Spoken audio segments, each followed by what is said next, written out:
Hey, are you closing those sales, but you feel like you're making no money after it's done? Well, guarantee you got a process problem. My name is James, and I'm an operations specialist. Well, it's amazing how many people out there. I've actually got quite a few clients this past 2 years that I've worked with that when I met with them, they were like, we've got lots of top line revenue, but seem to have no cash in the bank and definitely no profits. Well, 9 times out of 10, again, it's a process issue.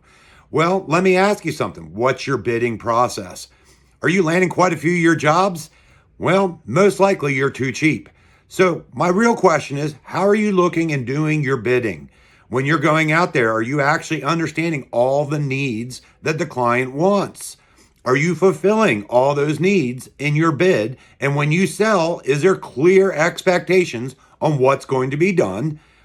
And do you know internally how much it's actually going to cost? Well, I can tell you one of the biggest problems is most people are not getting the gross profit they need. Wonder what gross profit is?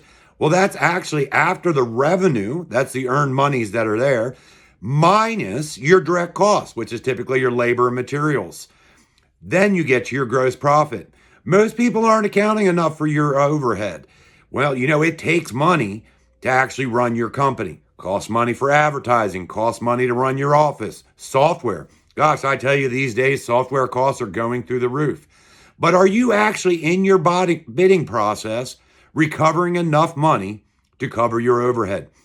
Most businesses, as crazy as it sounds, should be somewhere between a 50 to 55% GP. Good quick check on that is get your hard cost, your labor and your materials, or maybe your sub cost, and multiply it by 2. That actually should be your minimum bid price. Most people are like, well, I'll never land any work. Well, it's funny. I actually had one of my first clients that I was working with, had a discussion with him, told him, increase your price in the next 3 weeks just by 10% and see what happens to your close ratio. Well, the funny part was he raised it 10%, still closed the same amount of projects. And actually, at the end of the day, he had some money left in the bank. Hey, go ahead and comment help or money in the comments section. And let's have a discussion about how to actually figure out how to bid properly so that when you're doing that work, you actually have some money left over as profits and you can pay yourself.